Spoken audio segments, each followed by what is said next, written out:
Hey guys, how's it going? It's Coney here, and welcome back to Overwatch again. Yeah, I know, there's 2 Overwatch videos today. I hope this one's gone out after the other one, because otherwise I'm going to look a bit of a stupid ass with that sort of intro, aren't I? But this is more of a discussion video. The other one was about contenders, which is coming up tomorrow. Tune in if you want to. This is more a discussion video generally about Overwatch, right? And there's a few things I want to cover. First is Overwatch League. Second is Overwatch Competitive. Third is Blizzard World. So there's your itinerary for this one, right? First is Overwatch League. Now, I've literally only just seen this before I was making the contenders video, which I made directly before this. It was literally posted 2 hours ago as of my time, which is 10:30 on the 9th of March, GMT. And Overwatch League have come out with a disciplinary action statement for Taimu, Tyrong, Silkthread, and XQC. Again. Taimu. Now, Taimu used some anti-gay slurs on his stream. Bad boy. He did apologize for it. And he has been fined $1,000 by the league. That's kind of standard. It's what kind of people do. Tyrong, now, if you don't know who Tyrong is, he is a coach for Houston Outlaws. And he has received a formal warning for posting an offensive meme on social media. Now, I remember this one. He did produce an apology which was not prompted by the league to do. So, he also made a donation because it was to do with... Basically, obviously, he works for Houston Outlaws, Jake, Junkrat, Bombs, Hiroshima. Piece it together. Yes. So, he was given a warning. He wasn't fined because his actions of giving the donation and the unprompted public apology negated some of the effect of it. Silkthread. Now, Silkthread, we all know Silkthread, the DPS for Los Angeles Valiant. He has been fined $1,000 by the league for account sharing, which is a violation of the Blizzard end user license agreement. There you go. Now we get to the big one. Felix, XQC of the Dallas Fuel, is suspended for 4 matches, effective March 12th, and fined $4,000. XQC repeatedly used an emote in a racially disparaging manner on the league stream and on social media, and used disparaging language against Overwatch League casters and fellow players on social media and on his personal stream. Previously, XQC has been warned, fined, and suspended for similar infractions. It is unacceptable for members of the Overwatch League to use or distribute hateful, racist, or discriminatory... Blah, blah, blah, blah, blah, blah. Okay. What did XQC do? Because it's not very clear there. We all know... I know what the rest of them did. It's kind of easy to kind of gather what they did. Time who got tilted on his stream. Called someone something stupid. Tyrong with the bomb thing, and Silkthread for account sharing is pretty self-explanatory. For XQC, it's a bit different. Used an emote in a racially disparaging manner. What does that mean? If you watch the Overwatch League and you watch the chat, whenever Malik, who is an announcer for the Overwatch League, comes on stage, you see a lot of tryhard 7s. The emote tryhard and the number 7. This is an XQC thing. Obviously, Tryhard 7 is a coloured person. Malik is coloured, and this is where they're going down. I think this route they're going down. This was started by XQC, and he's wrote this out in the chat of the Overwatch League every time Malik has come on stage. Well, not every time, but when he's been watching the league, he's been doing it. So that is one thing. Using disparaging language against Overwatch League casters and fellow players on social media. He did tweet about the Overwatch League casters as being cancer. I've said this on my stream about Overwatch before, so, clarity. But this was against the casters, and I think he had a bit of a tiff on Twitter with Monte Cristo, who you'll know from Overwatch League, and I don't think they tend to get on now. I just watched his stream where he's talking about what he's done and how he's bouncing back from it, and blah blah blah blah blah. And he said this was done complete out of anger. He was completely angry. I think it was probably after the LA Valiant game where they got trounced. And yeah, that's kind of what happened. Against other players, this is a difficult one, because from what I've just seen anyway, and this is kind of one-sided because this was XQC's stream, but he said that Envy and Fate and Envy, who are the tanks for LA Valiant, were playing their tank roles in a retard way.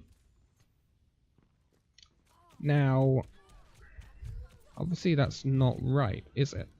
But apparently, and this is something I have only just come across, that is a way of playing. Because Reinforce, who you might know from the Overwatch League analyst panel, has used this wording before. He said, you play your tanks in two ways, you're either cowards or artards. I am blanking it out for a reason, so I don't say it fully.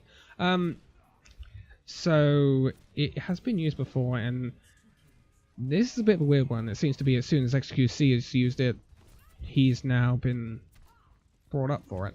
He did actually show a screenshot of Reinforce using it on Twitter. So yeah, it's controversial, right? It's a very difficult one. So XQC will not be playing for 4 matches after March the 12th. He is still included in this week's Overwatch League. Now, when this video is going out, there is still one Dallas Fuel game left at 1 AM on Sunday, March the 11th against Mayhem. Whether he'll be playing in that match, he doesn't think so.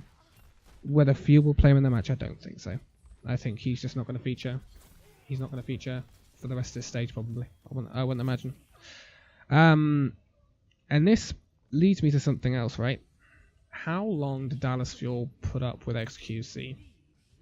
Because they're paying him a substantial amount of money as a professional player. And how long will Dallas Fuel keep paying him if he's going to keep getting banned? Obviously, this is a learning curve for XQC. I want to see him do well. But if he doesn't learn and he does keep getting banned, is the onus on Dallas Fuel to help him out and try and sort out his problems, or is the onus on XQC to keep himself out of trouble? Because if he is banned for half the stage, every stage,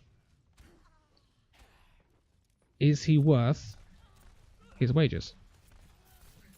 And I believe every Overwatch League player is paid at least $50,000. So he could be earning more than that. Who knows? But is he worth that wage? And this is something Dallas Fuel probably will be weighing up. I think if Dallas Fuel work with him and get his skills PR-wise to where they need to be, then I think he's an incredible player. You can't doubt that. When he played against Gladiators, I think it was, playing his Rhine with Mickey's Winston, I think, he was insane. It was insane. And it was fun, really good to watch. And I just hope he can sort this out, because Dallas Fuel are in trouble already, and they don't need any more of this. And obviously Taimu can be a bit hot-headed with what he says sometimes, and he needs to rein in slightly, because if he does that again, I'd imagine he will get a ban as well. And there's two tanks of Dallas Fuel gone. But on the flip side of things with the Overwatch League, we also have transfers. Now, some things have been going on. the Shanghai Dragons have sacked their coach, who was a bit controversial for the way that Shanghai Dragons were being trained and the training regime and that. It was all a bit ugh. So he has gone also, and rather surprisingly, Bishop has been, I don't know whether he's been booted or whether he's left, has left London Spitfire, the stage 1 winning London Spitfire. Very interesting, very weird decision. Don't understand it. We haven't really got any clarity on it. And very, very interesting. Very weird. I wonder if they just didn't get on with Bishop in the long term or something, or maybe he just wasn't going down the route that they wanted to go down. In terms of player transfers, Gambler will be transferring to Seoul from Blossom. A very good signing support player.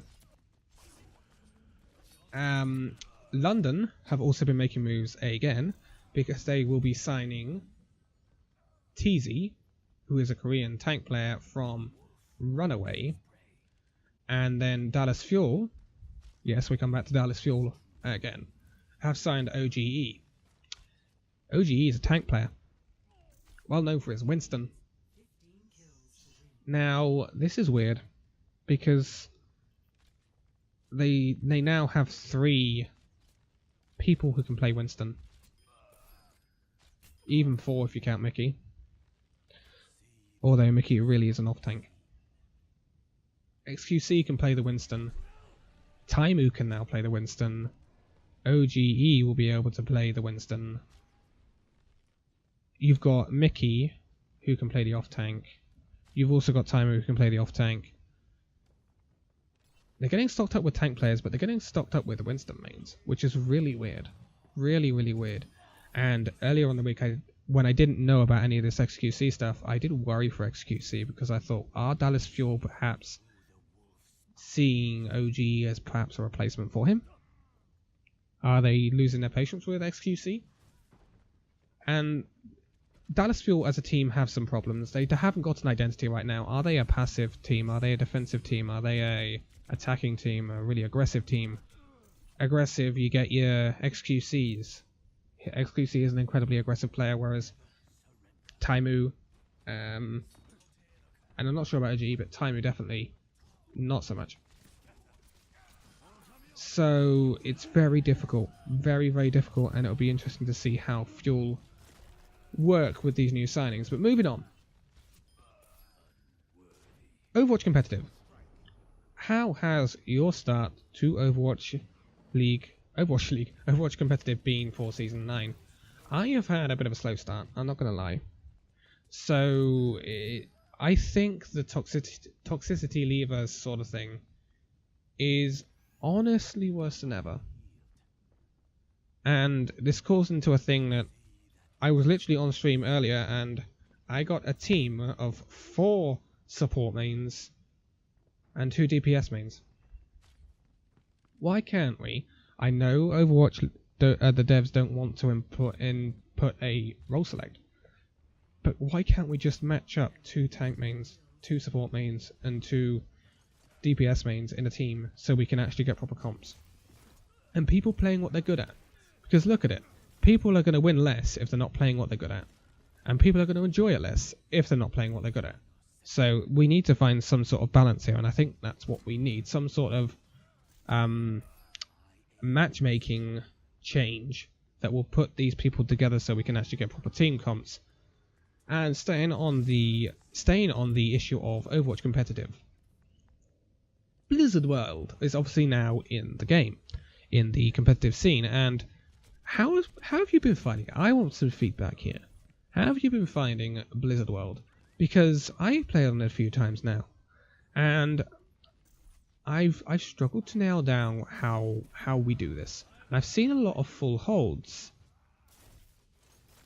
Now, personally, I've just literally only just today found I think a defensive player I could play pretty well on Blizzard World, and I feel comfortable on Blizzard World, and that's Anna. And I never play Anna. I want to get better as Anna, but I never really play Anna, and I found that she's actually quite good on Blizzard World. because there's quite a few sightlines, but it seems to be a lot of holds. I've seen a lot of full holds on Blizzard World. I've also seen a bit of Bastion, which is interesting, but yeah, I want to see some feedback on Blizzard World and how people have been feeling it's been going in competitive and whether they like the map or not, because I've seen a lot of people saying that they don't like the map. And if that is the case, then why? Why don't you like the map? Is it because of the team comps that are used on the map? I've seen Doomfist used. I've seen Orisa used. I've seen Winston Diva used. I've seen even Torben Bastion used. Anna, Lucio, Zen, Mercy, Moira. Pick your hero. A lot of them work on Blizzard World. But I am going to leave it here. But if you want to give me some feedback, just put it in the comments and I will make sure to check it out. Because I'm in two minds with Overwatch at the moment, right? And this brings me on to my last thing. I watch more Overwatch League than I play Overwatch. I find Overwatch League much more enjoyable than playing Overwatch. Is there a problem here? Yes, there is, I think, devs. We need to make Overwatch, and especially Overwatch Comp, more enjoyable. So people can go from watching the Overwatch League, which is meant to be a big public thing for Overwatch, and go into the game and play competitive and say, yeah, I really love this game, instead of going from the Overwatch League and thinking, yeah, I'm going to really love to play this, going into competitive and saying, oh, for fuck's sake. And I'm going to leave it on that. So thank you guys so much for watching this video. If you liked it, give it a like, subscribe if you're new, and I will see you in the next video. See you then.